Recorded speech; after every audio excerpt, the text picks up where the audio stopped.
Hello, Susan. Thank you so much for coming today.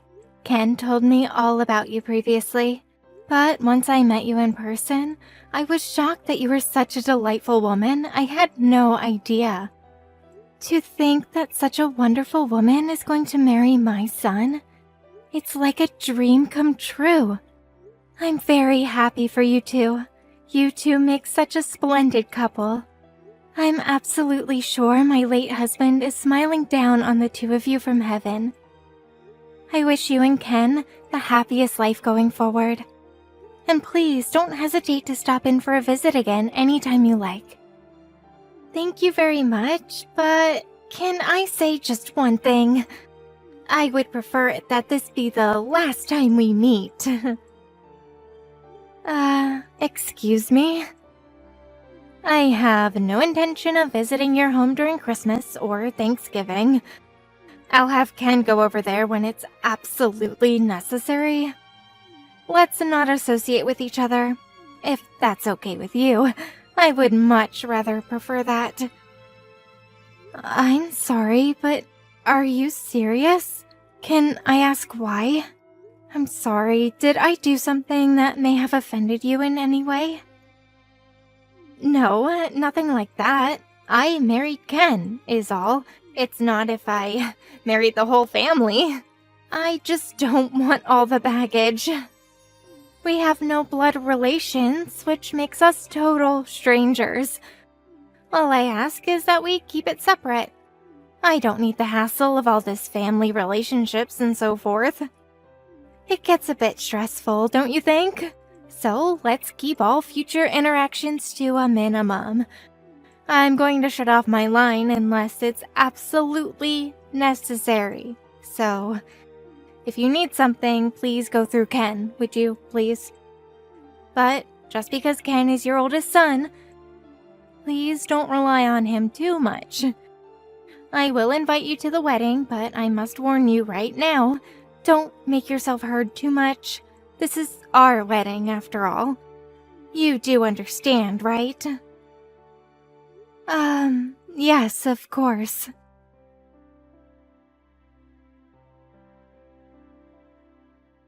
That's what she told me. I was pretty shocked, as you can imagine.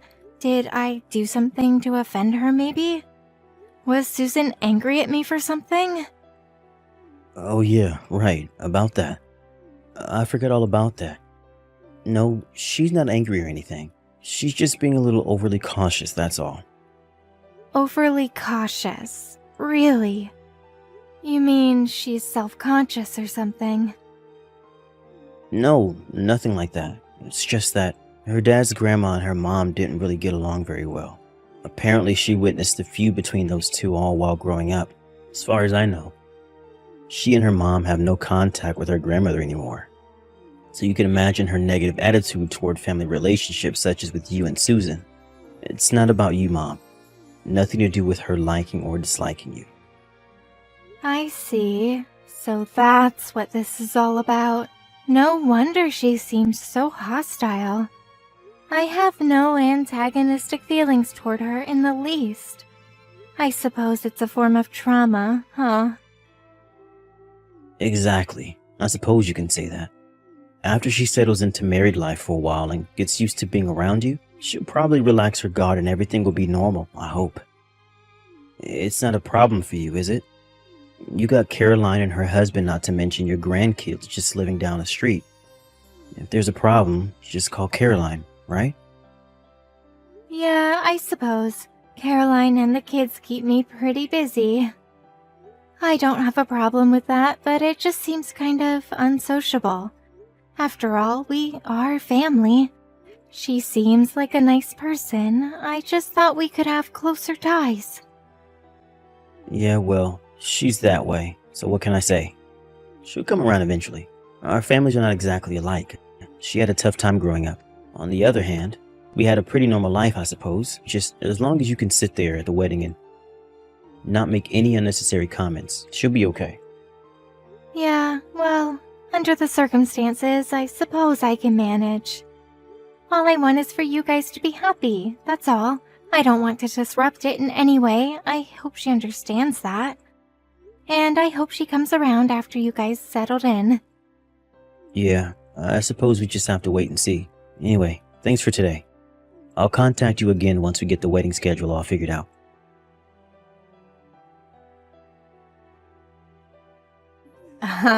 Mother?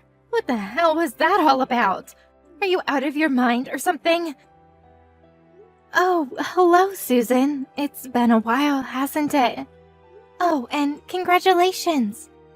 I was elated to hear from Ken that you gave birth to a beautiful baby boy, and you just came back from the hospital. So glad that it all went well. I really cannot believe you, Mother. You act as though you're so concerned. I can see right through you. How could you send such a thing? Excuse me? Acting concerned? I'm not acting. I am concerned. And what are you talking about, this thing? I'm talking about the baby clothes and the envelope of money. That thing. What the hell were you thinking sending me such a thing? Susan, I really don't know what you mean. I just thought it was an appropriate gift. Just something to congratulate you on giving birth. That's all. I really wasn't sure what to get, so I figured a monetary gift and some baby clothes. I'm sorry, I wasn't sure of your taste, but I picked out something that was pretty basic. Did you not like it?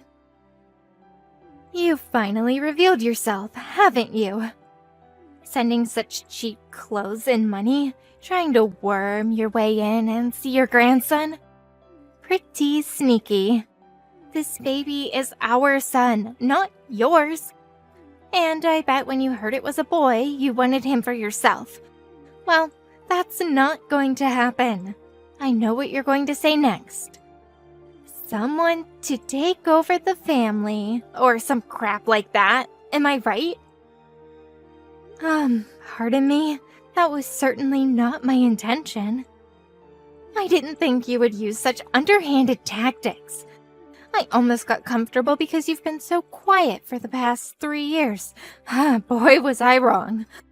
Did you really think I would be duped into your little scheme with these cheap baby clothes? That's what I was worried about. An obsessive mother. I assure you, that was never my intention. It was just a simple gift for your baby.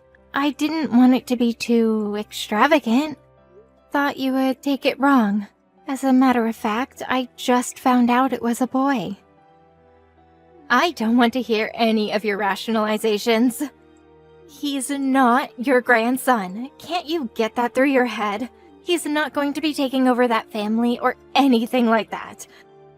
Just so you know, just because you brought Ken up as a single mother does not mean our child will take over your family. Not much of a family to take over anyways. Susan, I have never thought that at all. I couldn't even imagine thinking such a thing. You got me all wrong, Susan. I can't understand why you would think that of me. Playing the victim now, huh? I can read you like a book. You send a gift and money. That only means you want something from me. You wouldn't do this for free. I know the little game you're playing. Curry favor with us, and when you grow old and can't walk anymore, you want us to look after you. That's it, isn't it? I'm not going to fall for your little trick. Don't you dare think you can put one over on me. As for those baby clothes, I dumped them in the garbage. My parents are going to buy me whatever I want. Better quality clothes. Pardon me, are you serious? How could you? I would prefer that you not meddle in our lives. No matter how you try to pander us, we will never have any family interaction with you. Keep that in mind.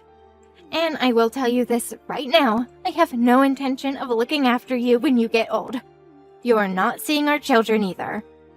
As a matter of fact, it would be preferable if you did not interact with Ken anymore either.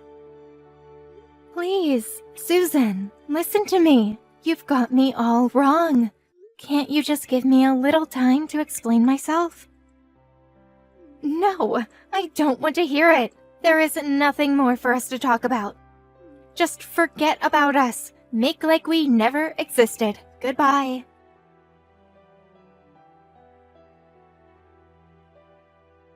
Mom, what the hell are you up to? Susan just got out of the hospital and was finally able to relax. I wish you wouldn't upset her like that. She needs to rest. I have no idea why she's so angry at me. All I did was send her some gifts and a little money. I think she just put a block on me. I tried contacting her, but there's no response. I told you not to interfere with her life. She's real sensitive about all that. You do remember me talking about that, right? Did you really have to send that gift? Just leave us be, Mom. Actually, she thinks it's some kind of ploy. I'm starting to think so too. I have no idea what you're talking about. Come on, Mom. Don't sound so innocent. So, Susan was right about this all along. There was $5,000 in that envelope. What is it that you really want from us, Mom? Don't tell me you're trying to buy our son from us, are you, Mom? Because no way that's happening. Or do you want us to feel duty-bound to you and worm your way into living with us? That's it, isn't it? Did you really think that $5,000 would buy you a grandson and a home to live in and eventually us taking care of you? We can see right through your scheme, Mom. Ken, how can you even say or think that about your own mother? I've been very patient for the past few years, but what you're saying is absolutely irrational. Please explain it to me from the very start. I just can't wrap my head around why you two are acting the way you are. Yeah, okay. You may be right. This may be a good time as any to explain things to you. Also, I want you to know what I've been holding back for God knows how long. It all boils down to me being brought up by a single parent. Excuse me? I grew up without a father. My childhood growing up was a depressing time for me. Did you even know that? We grew up poor too, and that sure wasn't easy. I was so ashamed of not having a father. I was bullied constantly at school about that. I had a tough time growing up, and it was all your fault. Even after I left home, you insisted that I support you financially. Although it wasn't much, it was your way of manipulating me, never giving me the freedom I craved. And what do you do after I get married? You worm your way into my family and start snooping around and trying to control us. Always trying to manipulate things your way. It always has to be your way. Susan's parents never try to interfere in our affairs. At all. Ken, am I hearing you right? I have no idea what you're talking about. I can't stand being manipulated by you. No more. This ends here. I don't consider you my mother. You never did anything that would merit such a title. I would much rather that we cut all family ties. I consider Susan's parents as my real true family. I no longer want anything from you, and I don't plan on supporting or interacting with you ever again. That also means we won't allow you to see our son. Have a good time living at the old folks alone, and with nobody to take care of you. I hope you'll think long and hard about how you treated me all these years. Don't ever, and I mean ever, interfere in our lives again. I understand. I had no idea you felt that way about me.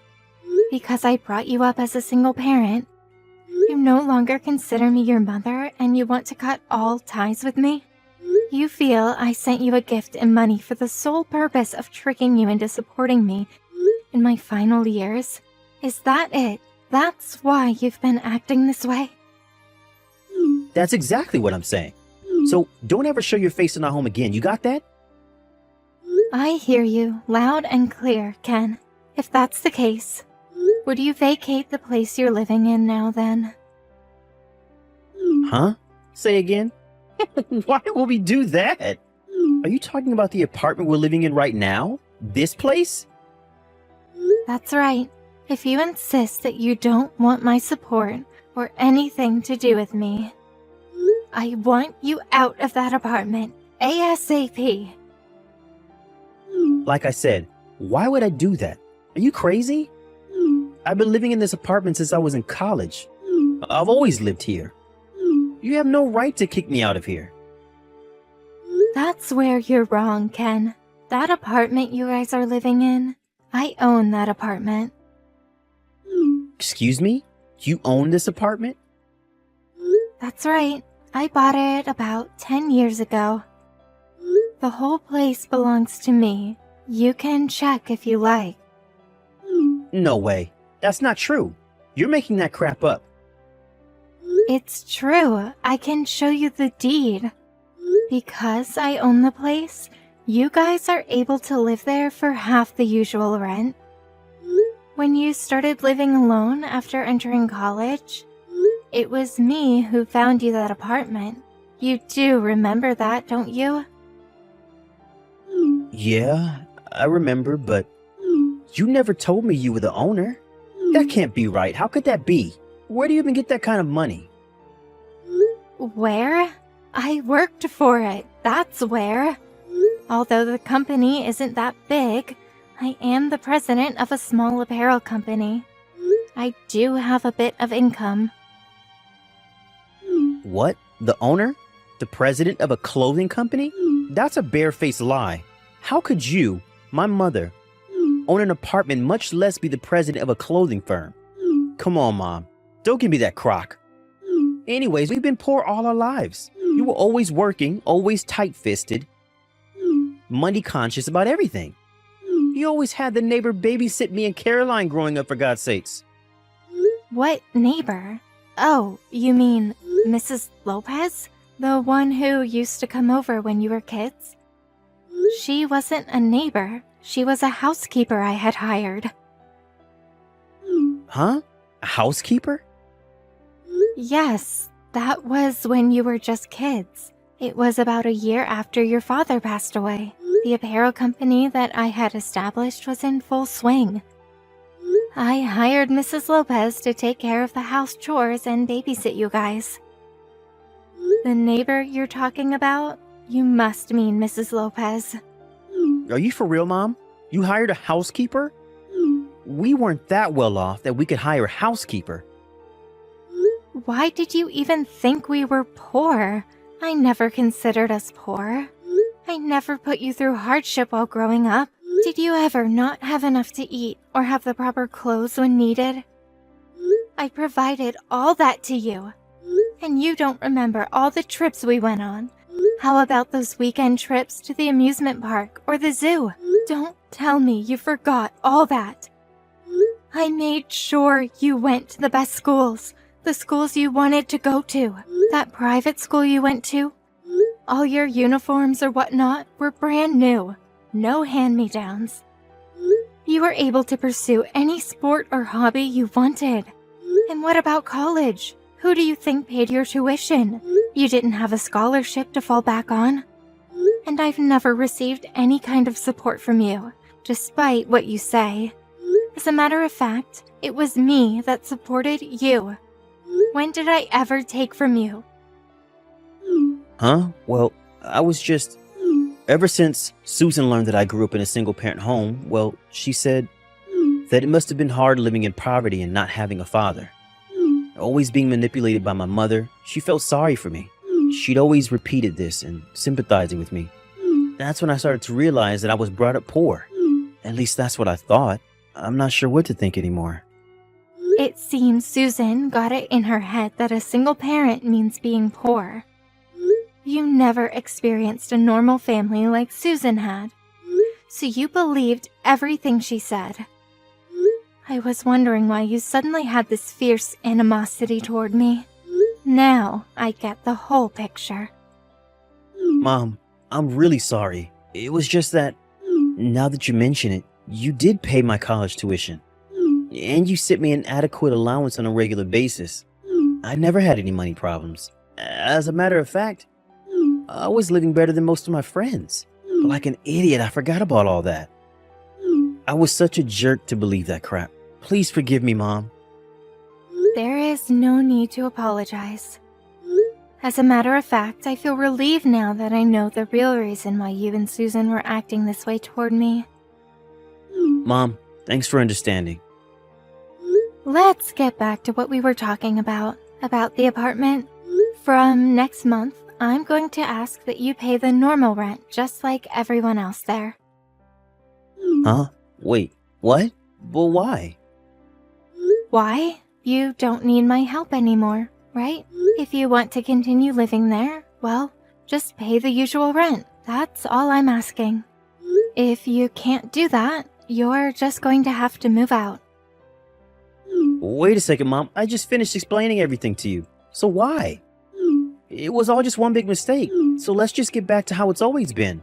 I apologized, didn't I? You said you were relieved for Pete's sake. I was just relieved to hear the reason you were mean. That has nothing to do with the apartment. After you said all those awful things to me, that you didn't think of me as your mother, that you wanted to cut all ties with me. Oh, and you were embarrassed that you grew up without a father, and that was my fault. Remember saying that? Then you do a flip-flop and say you're sorry and everything is back to square one.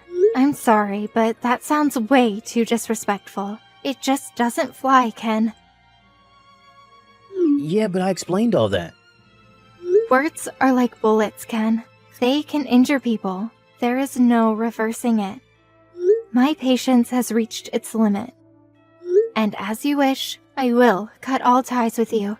No more support from me going forward. Just so you know.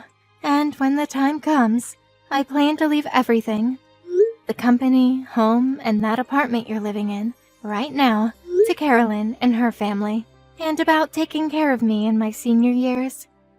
I already arranged everything in that regard, so no worries there. You don't have to return all the money I sent you during college, or that money I sent you last week for the baby. Wait, Mom, please. You can't do this to us. Apartment rent. We just had a kid, for God's sakes. We can't afford to pay more for rent, much less move out. What are you saying? Where'd that aggressive attitude go? You were all set on going in on your own. You didn't want my help.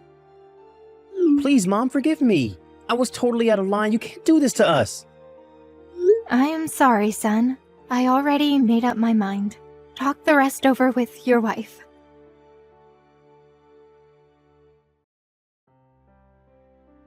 Hello, Mother. This is Susan, your daughter-in-law. I'm so sorry for all the trouble we've caused. Ken explained everything to me. I had this negative perception of you. A total skewered viewpoint, to say the least. I was so rude to you. How can I ever make amends for how I treated you? The past years must have been hell for you. Please forgive me. Hello, Susan. Thanks for contacting me. I know you're very busy with your son and all, but there is no need for you to apologize. Think nothing of it. You must be drained after your stay in the hospital. You should get plenty of rest. So calm down. I will not be interfering in your affairs any longer. Rest assured. Please, don't say that. I know this is asking a lot, but please give us one more chance. I'll go over there and apologize in person. Let me explain everything to you. That it was all just a simple misunderstanding. I'll bring your grandson with me too. You do want to meet your grandson, right? Please, I'd rather you didn't. I'd prefer it that we not interact. I haven't seen you for 3 years. Not since the wedding. I don't even recall what you look like. I'm not in the mood to meet people I don't know very well. It's just stressful for older folks. And about bringing your baby, I really must decline. Pardon me? You don't want to see your grandson? If you cut ties with us, that means you won't be able to see your grandson forever. Well, I've got 4 grandkids right next door at my daughter Caroline's place, so I think I'll be fine. Besides, that's your child, right? You said he was not my grandson. You did say that, right? Yes, I did say that, but that was because... Also, using your child as a pawn to lure a poor grandmother in? Kind of despicable, wouldn't you say? That really was not my intention. I'm really guilt-ridden over all this. ashamed that I even acted that way. And about the clothes and money you sent as a gift, I know it's kinda late, but I really appreciate your thoughtfulness. I'm sorry about the baby clothes. Oh, the baby clothes I sent. Yes, those. You threw those cheap things out, right? I must thank you. Those baby clothes were made at my company. I already reprimanded the staff for their shoddy workmanship. Wait, that was made at your company? Yes, it must have been embarrassing for you to receive such substandard baby clothes. My daughter loved them, so I figured you would too. I'm to blame. Please accept my apologies. No, please don't say that. They weren't cheap at all. They were wonderful, the perfect gift. Please, I don't know what to say. All I can do is apologize. Ever since I was a child, I watched my mother get bullied by my grandmother.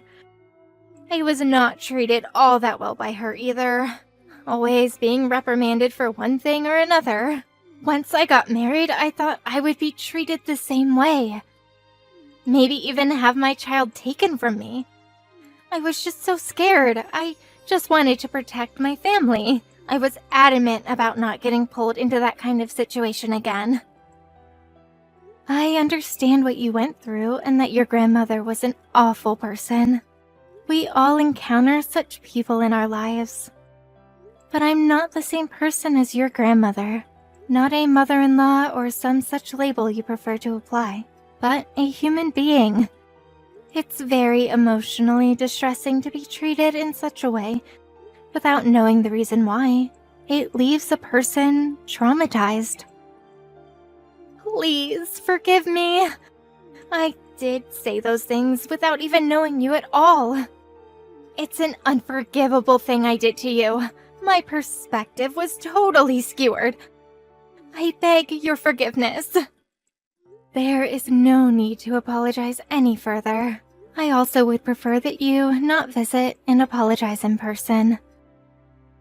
I'm also worried about your health after what you went through. I need to get things sorted out.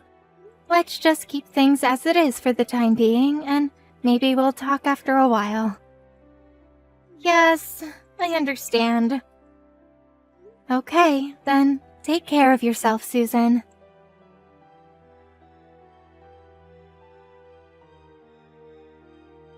I received a letter from Susan soon after. She repeated her apologies and explained why she acted the way she did. I was even paid a visit by her parents, whom I had never actually met, apologizing on her behalf. After a while, I relented to her constant apologies and felt she was sincere, and we came to a mutual understanding. But it was Ken that would not give up. He was set on trying to get me to financially support him, that he resorted to coming over late at night and trying to persuade me to change my mind. He even resorted to practically kidnapping his child from Susan and driving over 2 hours to our home in an attempt to curry favor with me. He even turned on his wife, blaming her for turning on his mother in the first place. In the end, it was Ken that caused trouble for both Susan and myself. But on his last attempt at trying to persuade me, Susan stopped him and severely reprimanded him for his ways. She was eventually able to get him to see the light, but the whole incident caused Susan to contemplate divorce. And after a few years, that's exactly what happened. Ken is currently living alone somewhere, with no rights to see his child, only burdened with child support payments. Susan was wrong in having such a negative perspective of me, but she paid the price for that and made amends for her mistake. It was Ken that was the problem. His emotions took over and he was not able to stop until he got his way, which eventually led to his demise. As for my relationship with Susan, we maintained a cordial relationship through the years, and even exchanged Christmas cards and birthday greetings every year. Recently, we got together for my grandson's birthday party. I think we've started an amiable relationship. I actually enjoy her company.